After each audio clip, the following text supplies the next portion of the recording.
Now on the case of a man deemed a sexually violent predator. His name is David McCuistion. He's been living in Spokane for a little over a year now. Well, today we are learning his release conditions could soon be changing. KREM 2's Lindsay Nadrich combed through court documents for the latest details.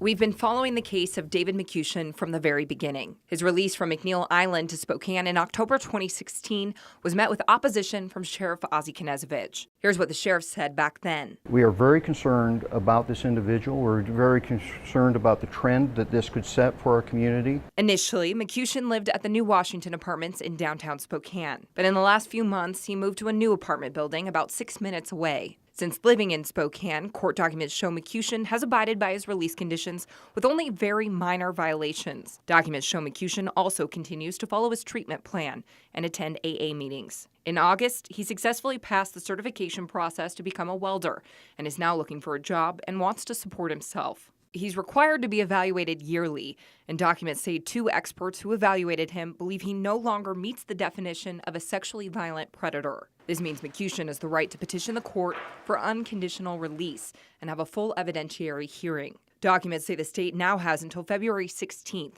to prove he continues to be a sexually violent predator. A court date is set for February 23rd, where a judge will decide what happens next. If the state's expert can't show that he continues to be a sexually violent predator, the court will then set a date to discuss dismissing the sexually violent predator case. So if that's dismissed, it would significantly change how McCuistion is monitored in our community. As it stands now, all of his movements are tracked, and the places he visits and the people he interacts with have to be approved by his transition team. If he's no longer considered a sexually violent predator, that would all change. His sex offender treatment provider agreed to continue seeing him according to court documents. But as far as his restrictions go, he would likely be treated as other level 3 sex offenders are. I'll continue to follow this case and let you know what happens. I'm Lindsay Nadrich, KREM 2 News.